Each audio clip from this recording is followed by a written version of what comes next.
ଯେ ସମସ୍ତେ ଚିତ୍କାର କରୁଛନ୍ତି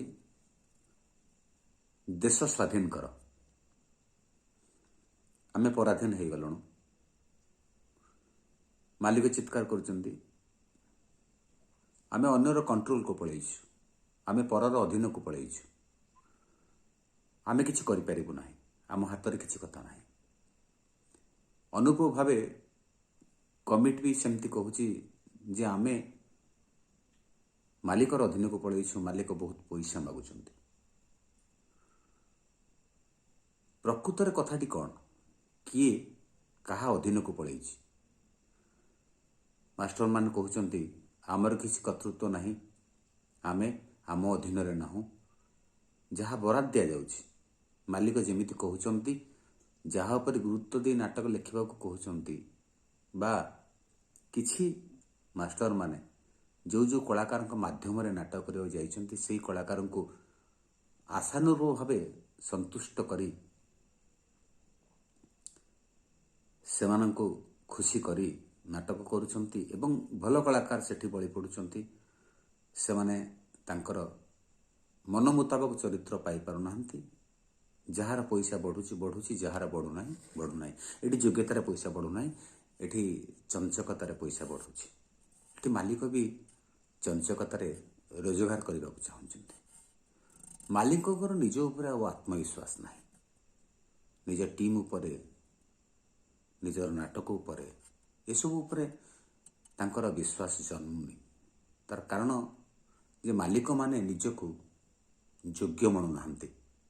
ମାଲିକମାନେ ଆକଳନ କରିପାରୁନାହାନ୍ତି ମୁଁ କେମିତି ବ୍ୟବସାୟ କରିବି, ବର୍ତ୍ତମାନ ସମାଜର ଅବସ୍ଥା କ'ଣ, ନାଟକ କେମିତି ହେବା ଦରକାର ଏବଂ ମୁଁ କେଉଁଠି ଖର୍ଚ୍ଚ କାଟ କରିବି, ମୋର କେଉଁଠି ଖର୍ଚ୍ଚ ବଢ଼ୁଛି। ମାଲିକ ଭିତରେ ଗୋଟେ ଅହଙ୍କାର ଅଛି, ପତିଆରା ଅଛି। ମୁଁ ଅମୁକ ବାବୁ, ସିଏ ଯଦି ଏଇ କଳାକାରକୁ ରଖୁଛି, ମୁଁ ତାହେଲେ ଏଇ କଳାକାରକୁ ରଖିବି। ବେଳେବେଳେ ସଢ଼ା ଆଳୁ ବି, ପଚା ଆଳୁ ବି ତାଙ୍କୁ ଅଧିକା ଦାମରେ କିଣିବାକୁ ପଡ଼ୁଛି। କାରଣ ଯେତେବେଳେ ହାଲା ହେଇଯାଉଛି ଯେ ଆଳୁର ଅଭାବ ଅଛି, ଆଳୁ ମିଳୁନି, ଆଳୁ ପଶ୍ଚିମବଙ୍ଗରୁ ଆସୁଛି, ଯେମିତି ଆମର ଅବସ୍ଥା ହେଉଛି, ଆମ ମାଲଗୋଦାମର ବ୍ୟବସାୟୀମାନେ ଯେମିତି ପରସ୍ପର ଭିତରେ ବାଡ଼ିଆ ପିଟା ହେଉଛନ୍ତି, ସେମିତି କୌଣସି କାରଣରୁ ଯଦି ମିଛରେ କିଏ କହିଦେଲା ବାତ୍ୟା ଆସିବ, ଆଳୁ ରେଟ୍ ବଢ଼ିଗଲା, ବା କିଏ ଯଦି କହିଦେଲା ଆଉ ଚାରୋଟି ପାର୍ଟି ହେଉଛି, କଳାକାରମାନେ ପଳେଇବେ, ଏ ରାତିରେ ଦରମା ବଢ଼େଇବା ଆରମ୍ଭ କଲେ। ସେ ଦରମା 5 ଟଙ୍କାରେ ବଢ଼ିଲାନି, 1 ଗୁଣରେ ବଢ଼ିଲାନି। ଦରମା ବେଳେବେଳେ 2 ଗୁଣ ହେଇଗଲା।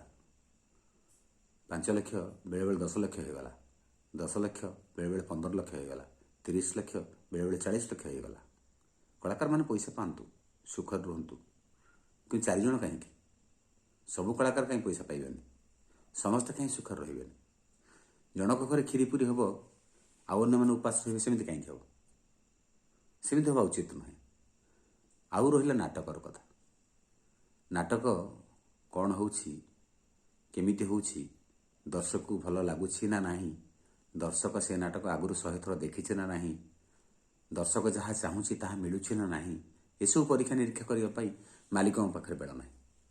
ଏସବୁ କଥା ଶୁଣିବା ପାଇଁ କଳାକାରମାନଙ୍କ ପାଖରେ କାନ ନାହିଁ। କଳାକାର ଖୋଜୁଛି ମୁଁ କେମିତି ଲୋକ ଲଗେଇ ଚେୟାର ପକେଇବି, ଲୋକ ଲଗେଇ ଭାଇରାଲ ହେବି, ଲୋକ ଲଗେଇ ପଇସା ବଢ଼େଇବି ଏବଂ ମୁଁ ପଇସା ପାଇ ମୁଁ ବଞ୍ଚିଲେ, ଆପେ ବଞ୍ଚିଲେ ବାପର ନାଁ ନ୍ୟାୟରେ, ମୁଁ ବଞ୍ଚିଲେ ଦୁନିଆ ବଞ୍ଚିବ। ମାଲିକ ମରୁ, ଅନ୍ୟ କଳାକାରମାନେ ଅଣଦେଖା ହୁଅନ୍ତୁ, ନାଟକର ମାନ କମୁ, ସିନେମା ଭଳିଆ ନାଟକ ବନ୍ଦ ହଉ, ମୋର କ'ଣ ଅଛି? ଏଇ କଥା, ଏଇ ଚିନ୍ତାଧାରା ଯଦି ମୁଷ୍ଟିମେୟ ଲୋକମାନଙ୍କ ପାଖରେ ରହିବ, ତାହେଲେ ଦେଶ ସ୍ୱାଧୀନ ହେବନି। ସେମାନେ ବିଭିନ୍ନ ଲୋକଙ୍କୁ ଆଣି ନଚେଇବାକୁ ବାଧ୍ୟ ହେବେ। ଆଜି ନେକେଡ୍ ଡ୍ୟାନ୍ସ ହେଉଛି, କାଲି ଆଉ କିଛି ହେବ।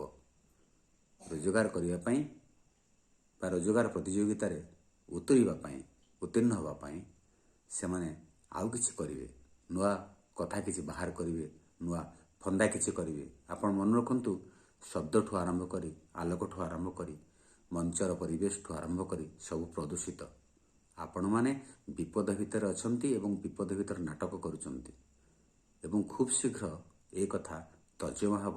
ଏ ବାବଦରେ ନିଶ୍ଚିତ ପଦକ୍ଷେପ ନିଆଯିବ। ତେଣୁ ଏଭଳି ସତର୍କ ରୁହନ୍ତୁ।